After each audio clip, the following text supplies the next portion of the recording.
ಮಕ್ಕಳೇ, ಇವತ್ತಿನ ದಿನ 8ನೆಯ ತರಗತಿಯ 5ನೆಯ ಪದ್ಯ ವಚನಾಮೃತ. ವಚನಾಮೃತ ಅಂತಂದ್ರೆ ಈ ಉದ್ದೇಶಗಳನ್ನು ಮೊದಲನೇದಾಗಿ ನಾವು ತಿಳ್ಕೊಳ್ಳೋಣ ಮಕ್ಕಳೇ. ವಚನಗಳನ್ನು ಯಾವ ಉದ್ದೇಶಕ್ಕಾಗಿ ರಚನೆ ಮಾಡಿರ್ತಾರೆ ಅನ್ನೋದನ್ನು ಕಿರುಪರಿಚಯವನ್ನು ಮಾಡ್ಕೊಳ್ಳೋಣ. ನೋಡಿ, ಕನ್ನಡ ಸಾಹಿತ್ಯ ಚರಿತ್ರೆಯಲ್ಲಿ 12ನೆಯ ಶತಮಾನ ಅತ್ಯಮೂಲ್ಯವಾದದ್ದು. ಪಾಂಡಿತ್ಯಯುಕ್ತವಾದಂತಹ ಸಾಹಿತ್ಯ ಜನಸಾಮಾನ್ಯರ ಧನಿಯಾಗಿ ಶ್ರೀಸಾಮಾನ್ಯನ ಬದುಕು ಭವಣೆಯ ಪ್ರತಿನಿಧಿಯಾಗಿ ಸಾಮಾಜಿಕ ಸಾಹಿತ್ಯಿಕ ಕ್ರಾಂತಿಯನ್ನುಂಟು ಮಾಡಿದ್ದು ವಚನ ಸಾಹಿತ್ಯ. ಶರಣರ ಈ ಸಾಹಿತ್ಯ ವಿಶ್ವಕ್ಕೆ ಮಾದರಿ ಮತ್ತು ಸಾಮಾಜಿಕ ಸಮಾನತೆಗೆ ಕೈ ಹಿಡಿದಂತಹ ಕೈಗನ್ನಡಿಯಾಗಿದೆ. ಅಷ್ಟೇ ಅಲ್ಲದೆ ನೋಡಿ, ಅರಿತರೆ ಶರಣ ಮರೆತರೆ ಮಾನವ ಎಂಬುದು ಶರಣರ ತತ್ವದ ಮಹಾವಾಕ್ಯವಾಗಿದೆ.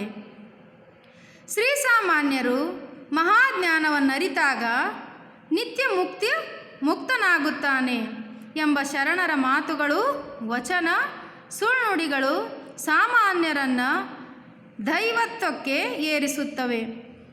ತಮ್ಮ ಕಾಯಕ ನಿಷ್ಠೆಯ ಮೂಲಕ ಸಾಮಾಜಿಕ ಜಾಗೃತಿಯನ್ನುಂಟು ಮಾಡಲು ಗಂಡು ಹೆಣ್ಣೆಂಬ ಭೇದ ಭಾವವಿಲ್ಲ, ಮೇಲು ಕೀಳೆಂಬ ತಾರತಮ್ಯವಿಲ್ಲದೆ ಶಿವಶರಣರು ತಮ್ಮ ಇಷ್ಟ ದೇವರ ಹೆಸರನ್ನಿಟ್ಟುಕೊಂಡು ಅದನ್ನೇ ಅಂಕಿತವಾಗಿಸಿ ವಚನಗಳನ್ನು ರಚಿಸಿದ್ದಾರೆ. ಇಂತಹ ವಚನ ಅಮೃತಗಳನ್ನು ನಾವೀಗ ನೋಡ್ತಾ ಹೋಗೋಣ ಮಕ್ಕಳೇ. ಹಾಗಾದರೆ ಮೊದಲನೇದಾಗಿ ಅಲ್ಲಮ ಪ್ರಭುವಿನ ಬಗ್ಗೆ ಪರಿಚಯವನ್ನು ಮಾಡ್ಕೊಳ್ಳೋಣ. ನೋಡಿ ಮಕ್ಕಳೇ, ಈ ಭಾವಚಿತ್ರವನ್ನು ನೋಡಿ, ಇವರೇ ಅಲ್ಲಮ ಪ್ರಭು. 12ನೇ ಶತಮಾನದ ಪ್ರಸಿದ್ಧ ಚಿಂತಕ. 12ನೇ ಶತಮಾನದ ಪ್ರಸಿದ್ಧವಾದಂಥ ಚಿಂತಕರು ಯಾರ್ರೀ? ಅಲ್ಲಮ ಪ್ರಭು.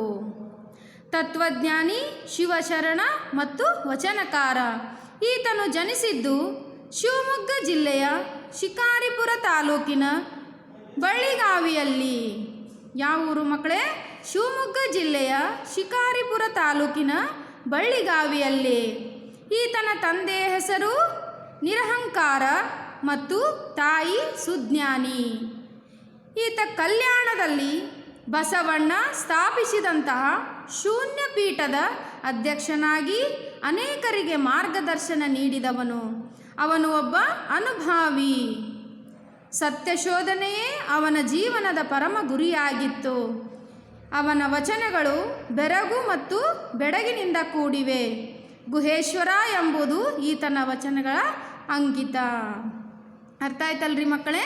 ಶೂನ್ಯ ಪೀಠದ ಅಧ್ಯಕ್ಷರಾಗಿ ಇವರು ಮಾರ್ಗದರ್ಶನವನ್ನು ನೀಡ್ತಾ ಇದ್ದರು. ನಂತರ ಆಯ್ದಕ್ಕಿ ಲಕ್ಕಮ್ಮ. ಈತನ ಕಾಲ ಕ್ರಿಸ್ತಶಕ 1160. ಶಿವಶರಣ ಹಾಗೂ ವಚನಕಾರ. ರಾಯಚೂರು ಜಿಲ್ಲೆಯ ಅಮರೇಶ್ವರದ ಆಯ್ದಕ್ಕಿ ಲಕ್ಕಮ್ಮನ ಪತಿ. ಆಯ್ದಕ್ಕಿ ಮಾರಯ್ಯ ಎಂದೇ ಇವರು ಪ್ರಸಿದ್ಧರು. ಇವರಿಗೆ ಈತನ ಸುಮಾರು 32 ವಚನಗಳು ದೊರೆತಿವೆ. ಎಂಥ ಪರಿಸ್ಥಿತಿ ಎದುರಾದರೂ ಕೂಡ ಕಾಯಕವ ಬಿಡದೆ ಮಾಡಬೇಕು. ನಾವು ಎಂತಹ ಪರಿಸ್ಥಿತಿ, ಕಷ್ಟನೇ ಬರಲಿ ಸುಖನೇ ಬರಲಿ, ನಮ್ಮ ಕಾಯಕವನ್ನು ಬಿಡದೆ ಮಾಡಬೇಕು ಅಂತ ಹೇಳಿ ಆಯ್ದಕ್ಕಿ ಮಾರಯ್ಯರವರು ಬರಿತಾ ಇದ್ರು. ಕಾಯಕ ಮಾಡಿ ಬದುಕಬೇಕು, ಯಾಚನೆ ಮಾಡಬಾರದು ಹಾಗೂ ಕೂಡಿಡಬಾರದು ಎಂದು ಹೇಳುವ ಮೂಲಕ ಕಾಯಕ ಬದುಕಿನ ಮಹತ್ವವನ್ನು ಸಾರಿದ್ದಾರೆ. ಇಂತಹ ಆದರ್ಶವನ್ನು ಹೊಂದಿರುವಂತಹ ಈತನ ಅಂಕಿತ ಅಮರೇಶ್ವರಲಿಂಗ. ಅವರ ಅಂಕಿತ ಯಾವುದ್ರಿ? ಅಮರೇಶ್ವರಲಿಂಗ. ಬೀದಿಯಲ್ಲಿ ಬಿದ್ದ ಅಕ್ಕಿಯನ್ನು ಆಯ್ದು ತಂದು ದಾಸೋಹ ಮಾಡುವುದೇ ಅವರ ಕಾಯಕ. ನೋಡಿ ಮಕ್ಕಳೇ, ಬೀದಿಯಲ್ಲಿ ಬಿದ್ದಂತಹ ಅಕ್ಕಿಯನ್ನು ಆಯ್ದುಕೊಂಡು ಬಂದು ದಾಸೋಹ ಮಾಡುವುದೇ ಅವರ ಕಾಯಕ ಅಂತ ಇಲ್ಲಿ ನಾವು ತಿಳ್ಕೊಬೋದು. ಅದೇ ತೆರನಾಗಿ ಅಮುಗೆ ರಾಯಮ್ಮ. ನೋಡಿ, ಅಮುಗೆ ರಾಯಮ್ಮ. ಈಕೆಯ ಕಾಲ ಕ್ರಿಸ್ತಶಕ ಸುಮಾರು 1160. 12ನೇ ಶತಮಾನದ ವಚನಕಾರ್ತಿಯಲ್ಲಿ ಇವರು ಒಬ್ಬರು. ಈಗಿನಂದ್ರೆ ಸೊಲ್ಲಾಪುರ, ಸೊನ್ನಲಿಗೆಯವಳು ಅಂತಂದ್ರೆ ಸೊಲ್ಲಾಪುರ ಅಂತ ಹೇಳ್ತಾರೆ ಮಕ್ಕಳೇ. ಪತಿ ಅಮುಗೆ ದೇವಯ್ಯ, ನೇಯ್ಗೆ ಇವರ ಕಾಯಕ, ನೇಯ್ಗೆ ಮಾಡುವುದೇ ಇವರ ಕೆಲಸವಾಗಿತ್ತು. ಈಕೆಯ ಅಂಕಿತ ನಾಮ ಯಾವುದ್ರಿ? ಅಮುಗೇಶ್ವರ. ಅರ್ಥ ಆಯ್ತಲ್ಲ ಮಕ್ಕಳೇ? ಅಮುಗೆ ರಾಯಮ್ಮನ ಅಂಕಿತ ಯಾವುದು? ಅಮುಗೇಶ್ವರ. ತಮ್ಮ ವೈಚಾರಿಕ ಪ್ರಖರತೆ ಹಾಗೂ ಸಾಮಾಜಿಕ ಕಳಕಳಿಯಿಂದ ಜೀವನವನ್ನು ವಿಭಿನ್ನ ದೃಷ್ಟಿಕೋನದಿಂದ ದರ್ಶಿಸಿ ಚಿಂತನೆಗೈದು ವಚನ ರಚನೆಯ ಮಹಾಕಾಯಕವನ್ನು ರೂಢಿಸಿಕೊಂಡವರು.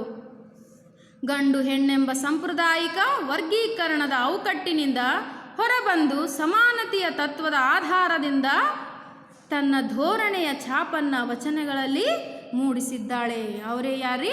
ಅಮುಗೆ ರಾಯಮ್ಮ. ಅದೇ ತೆರನಾಗಿ ನೋಡಿ ಶಿವಶರಣೆ ಲಿಂಗಮ್ಮ. ಶಿವಶರಣೆ ಲಿಂಗಮ್ಮ ಈಕೆಯ ಕಾಲ ಕ್ರಿಸ್ತಶಕ ಸುಮಾರು 1160. 12ನೇ ಶತಮಾನದ ವಚನಕಾರ್ತಿಯರಲ್ಲಿ ಒಬ್ಬಳು. ಕ್ಷೌರಿಕ ವೃತ್ತಿಯ ಹಡಪದ ಅಪ್ಪಣ್ಣನವರ ಧರ್ಮಪತ್ನಿ. ಈಕೆಯ ಅಂಕಿತ ನಾಮ ಅಪ್ಪಣ್ಣ ಪ್ರಿಯ ಚನ್ನಬಸವಣ್ಣ ಎಂಬುದು. ವ್ಯಕ್ತಿಯ ಹುಟ್ಟಿಗೂ ಅವನ ಸಾಧಿಸುವಂತಹ ಸಾಧನೆಗೂ ಏನೇನು ಸಂಬಂಧವಿಲ್ಲ ಎಂಬುದನ್ನು ನಿರೂಪಿಸಿದವಳು. ಈಕೆಯ ವಚನಗಳಲ್ಲಿ ಬೋಧನೆಯ ಧಾಟಿ, ಖಂಡ ದರ್ಶನ, ಬೀರಿದ ಬೆಳಕು, ಏರಿದ ನಿಲುವು, ಸಾಧಕರಿಗೂ ಸಾಮಾನ್ಯರಿಗೂ ಶರಣರಿಗೂ ಇರುವಂತಹ ವ್ಯತ್ಯಾಸವನ್ನು ಇವಳು ತಿಳಿಸಿಕೊಟ್ಟಿದ್ದಾಳೆ. ಯಾರಿ? ಶಿವಶರಣೆ ಲಿಂಗಮ್ಮ. ಎಲ್ಲೆಡೆಯೂ ಹರಿದಾಡುವಂತಹ ಮನಸ್ಸನ್ನು ಸ್ವಇಚ್ಛೆಯಾಗಿ ಹರಿಯಲು ಬಿಡದೆ ಬಯಲಲ್ಲಿ ಓಡಾಡುವಂತಹ ಶರಣರ ಪಾದದಲ್ಲಿ ಬೆರೆಯಬೇಕೆನ್ನುವಳು.